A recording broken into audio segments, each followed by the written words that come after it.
তো বন্ধুরা কেমন আছো সবাই? আশা করি সবাই ভালো আছো। আর আমি আজকে অনেক ভালো আছি, কারণ আজকে আমাদের বাড়িতে কিন্তু অনেকে আসছে। কেন আসছে দাঁড়াও তোমাদেরকে বলছি। আজকে আমাদের বাড়িতে আছে 3 রাতের মেলা। অনেকে বুঝতে পারলে না তো, দাঁড়াও ক্লিয়ার করে বলছি। তো এর আগে অনেক আগের ভিডিওতে আমি দেখিয়েছিলাম আমাদের গরুর বাচ্চা হবে। তো ফাইনালি কিন্তু অনেক দিন হয়ে গেছে বাচ্চা হয়েছে, আর বাচ্চা হওয়ার 21 দিনের মাথায় কিন্তু এই 3 রাতের মেলাটা দিতে হয়। এটা আমাদের এখানকার নিয়ম। তোমাদের ওখানকার জানি না কেমন নিয়ম, কিন্তু আমাদের বাড়িতে বা আমাদের এখানে বলতে পারো সবার বাড়িতেই একই নিয়ম। অনেক দুধ মিলে অনেক নাড়ু বানাতে হয়, শুধু দুধের। আর অনেক ফল টল দিয়ে একটা মেলা মতন দিতে হয়, কীর্তন টাইপের। এই যে আমি ফলগুলো বানিয়ে নিলাম। এদিকে দেখো আম তরমুজ সবই আছে, এদিকে কাঁঠাল। আর এইদিকে দেখো কি আছে, এই যে ফাইনালি এই যে এখানে কিন্তু 6-7 কিলো দুধ শুধু জ্বালিয়ে জ্বালিয়ে এই নাড়ুগুলো বানিয়েছে, শুধুমাত্র দুধের নাড়ু। আর এই নাড়ুটা খেতে কিন্তু খুবই টেস্টি লাগে। বলতে পারো এই 3 রাতের মেলার এটাই মেন একটা প্রসাদ। এইদিকে দাদা করছিল মিক্সিতে মশলাগুলো করে নিচ্ছিল, আর এইদিকে দেখো কাকি রান্না করছিল। এখনও অনেকেই আসেনি, আস্তে আস্তে সবাই আসছে। এই দেখো কাকি এখন ডাল রান্না করছে। এদিকে আজকের মেনুতে আছে ডাল, সয়াবিন আর চাটনি, পাঁপড়, আর আছে লাস্টের পায়েস। আর ফল প্রসাদ তো রয়েছেই। আজকে কিন্তু বাড়িতে অনেক জমজমাট, কারণ অনেক লোক আসছে। আর আমি খুব খুশিও হয়েছি, কারণ এত লোক অনেক দিন পরে এই 3 রাতের মেলাটা দেওয়া হচ্ছে। তাই ভীষণ মজা লাগছে যে বাড়িতে এত লোকজন আসবে।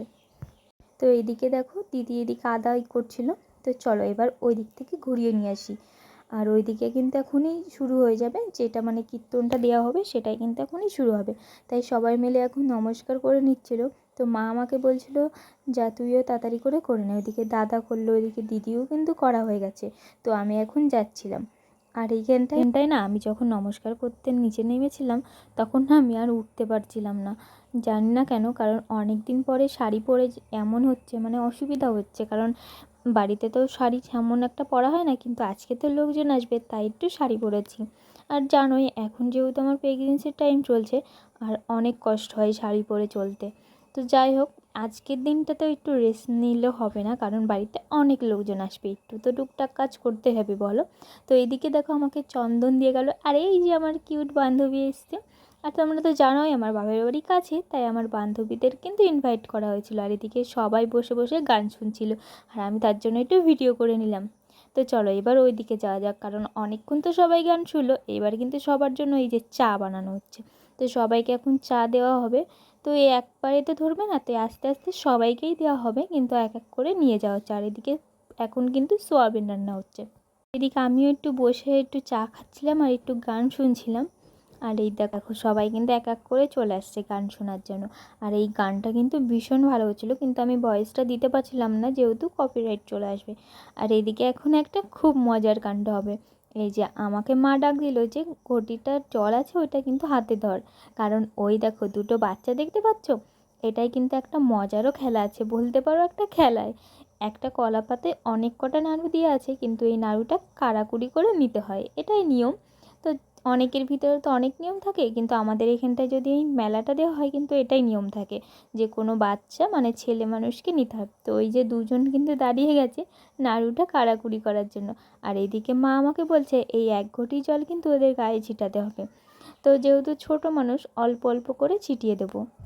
যখন আমাদের বাড়িতে মেলা দিয়েছিল তোমাদেরকে দেখিয়েছিলাম হয়তো ভিডিও করে। তো যারা যারা নিয়েছিল না, আমি না কী করেছিলাম, শীতকালে 1 বালতি জল তাড়াতাড়ি গায়ে ঢেলে দিয়েছিলাম। সেটাই মা বলছে এবার কিন্তু সেটা করিস না, অল্প অল্প করে ছিটাস, কারণ বাচ্চা মানুষ ঠান্ডা লেগে যাবে। এই দেখো সবাই কিন্তু হাসছে যে নাড়ুটা কখন নেওয়া হবে আর কখন জল ছিটানো হবে। তো এইদিকে ওরা দুইজনে ওয়েট করছে যে কখন নাড়ুটা কাড়াকুড়ি করব। এখন কিন্তু ফাইনালি সেই সময়টা চলে এসেছেই দেখো। তো এদিকে আমি কিন্তু জলটা ছিটিয়ে দিলাম। তো চলো ফাইনালি কিন্তু এবার সব গান শেষ হলো, ওইটাই কিন্তু লাস্ট ছিল। ওই গানটার পরেই কিন্তু আমরা সবাইকে খেতে দিয়ে দিয়েছিলাম।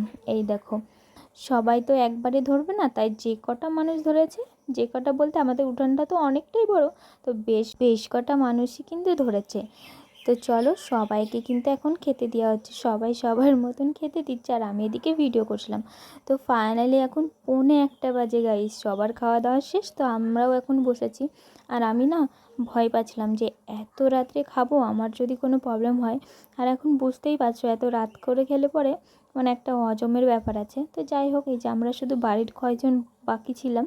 আর এদিকে আমার একটা মাসি শাশুড়ি এসেছিলো, তিনিই কিন্তু সবাইকে খেতে দিচ্ছিল। আর আজকের রান্নাটা না সত্যিই খুব ভালো হয়েছে। আর এইরকম পুজো বাড়িতে রান্না কিন্তু খুবই ভালো টেস্ট হয়। তো এদিকে আমি ডাল দিয়ে খাচ্ছিলাম, তারপরে মাসি দিয়ে গেল সোয়াবিন। আর এদিকে আমার পাশে বসেছিল মা, আর ওইদিকে দিদির দাদা, আর ওইদিকে বিজয় ছিল, আর ওইদিকে আর একটা দাদা ছিল। ওই দাদাটা আর মাসিটা এসছে আমাদের বাড়িতে বেড়াতে। আর এদিকে দেখো সোয়াবিন তো আমার বেশ ভালো লাগে, আর আজকে মেনুতে ছিল সোয়াবিনও। আর এদিকে পাঁপড় দিয়েছে, যেহেতু আমি পায়েসটা খাবো না, মানে আমার 7 মাসের স্বাদ না হওয়া অবধি কিন্তু পায়েসটা খাওয়া যাবে না। আর চাটনিটাও নিয়ে এত রাতে ভাল লাগছিল না। চলো আজকের মতন টাটা।